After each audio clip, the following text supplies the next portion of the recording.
যে জুলাই ঐক্যমত্য কমিশন হইলো, জাতীয় ঐক্যমত্য কমিশন হইলো, এই জাতীয় ঐক্যমত্য কমিশন বা জুলাই ঐক্যমত্য কমিশন, এখানে আসলে এদেশে কৃষকের প্রতিনিধি কই, শ্রমিকের প্রতিনিধি কই, নারীদের প্রতিনিধি কই, আদিবাসীদের প্রতিনিধি কই? আমরা তো দেখি নাই। আমরা দেখছি যে জুলাই পরবর্তী সময়েও 3 মাসের বকেয়া মজুরি বা বকেয়া মজুরির জন্য যখন রাস্তায় শ্রমিকরা নামছে, তাদের উপর লাঠিপেটা করা হয়েছে, গুলি করা হয়েছে। ফ্যাসিবাদ বিরোধী একটা আন্দোলন, সেই আন্দোলনে আমরা যেমন ছিলাম, আমাদের সাথে মানে সর্বস্তরের জনগণ সবাই রাস্তায় ছিল। এখন বিষয়টা এমনও না যে আমাকে নিয়ে হাইলাইট করার ওরকমও কিছু আছে, কারণ এখানে আসলে সকল জনগণ, সাংবাদিক, মিডিয়া থেকে অনেকেই এখানে অংশগ্রহণ করছে। তো আমরা দেখলাম যে জুলাইয়ের যে আকাঙ্ক্ষা ছিল যে একটা বৈষম্যহীন সমাজ ব্যবস্থা, আলটিমেটলি দেখা গেছে এই জুলাই আন্দোলনটাকেও কুক্ষিগত করছে এক মানে স্বার্থান্বেষী কিছু গোষ্ঠী। আপনি যদি দেখেন যারা জুলাই অভ্যুত্থানে ছিল, তাদের ছাত্রদের একাংশ এখন আঙ্গুল ফুলে কলা গাছ অবস্থা। তারা এখন দেখবেন যে যাদের টাকা পয়সা ছিল তারা এখন কোটি কোটি টাকার মালিক। এখন বর্তমানেও দেখতেছি যে উপদেষ্টা সহ নানা যন্ত্রপর্তিকালীন সরকারের বিরুদ্ধে নানা অভিযোগ করতেছে যে তারা নাকি কোটি কোটি টাকা পাচার করছে।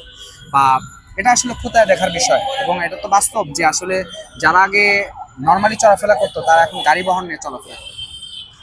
আসলে আমরা যেটা বলতে চাই যে বিগত একটা নির্বাচনও হয়ে গেল, এই অন্তর্বর্তীকালীন সরকার ক্ষমতায় আসার পর দেখা গেছে যে আমাদের দেশের বন্দরই যারা বিদেশিদের হাতে তুলে দেওয়া হয়েছে, অসম চুক্তিগুলো যে আমাদের আছে বিভিন্ন ভারতের সাথে বা অন্যান্য সাম্রাজ্যবাদী শক্তিগুলোর সাথে, সেগুলো নিয়ে কিন্তু কোনো যে উন্মোচন করা সেগুলো করে নাই, এবং নতজানু পররাষ্ট্রনীতি এখনো রয়েছে।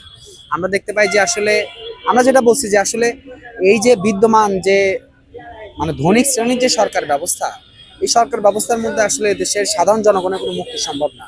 নির্বাচন হয়ে গেছে, এইরকম নির্বাচন তো এর আগেও হয়েছে। মানে সাধারণ জনগণ, আপনারা নিজেরাও জানেন, আপনারা তো ভোট দিচ্ছেন, বা এর আগেও আপনারা ভোট দিচ্ছেন। এরকম গণ অভ্যুত্থান কি এরশাদ বিরোধী আন্দোলন, এগুলো তো হয়েছে, 69-এ গণ অভ্যুত্থান হয়েছে। আসলে শাসক শ্রেণীর কোনো পালাবদল হয় নাই, শুধুমাত্র সরকারের পালাবদল হয়েছে, কিছু গোটা কয়েক কিছু যে প্রতিনিধি তাদের পালাবদল হয়েছে। দেখেন, জুলাই সংস্কার কমিশন বা এই সংস্কার যে প্রস্তাবনা, কে নিছে কে নেয় নাই, এই আলোচনায় আমি যাচ্ছি না। এই যে জুলাই ঐক্যমত্য কমিশন হইলো, জাতীয় ঐক্যমত্য কমিশন হইলো, এই জাতীয় ঐক্যমত্য কমিশন বা জুলাই ঐক্যমত্য কমিশন, এখানে আসলে এদেশে কৃষকের প্রতিনিধি কই, শ্রমিকের প্রতিনিধি কই, নারীদের প্রতিনিধি কই, আদিবাসীদের প্রতিনিধি কই? আমরা তো দেখি নাই।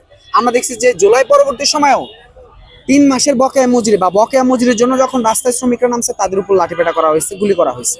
আমরা দেখছি যে কৃষক তার ধানের ন্যায্য দাম না পায়া বা ঋণের চক্রে হয়ে তারা নিজ খেতে বিষ পান করে আত্মহত্যা হচ্ছে। এটা তো আসলে জুলাই পরবর্তী সময়ের বাস্তবতা। আমরা বলতে চাই আসলে যে রাষ্ট্র ব্যবস্থার যে আমূল পরিবর্তন, এটা না করে শ্রমিক, কৃষক, মেহনতি জনগণের যে সরকার, সংবিধান, রাষ্ট্র প্রতিষ্ঠার আগ পর্যন্ত এই যে সরকার রিফর্ম, বারবার যে এই যে সংস্কার, এই সংস্কার যতই হোক, আসলে জনমানুষের যে আসলে দিন শেষে যে ভাগ্যের পরিবর্তন, এটা সম্ভব না।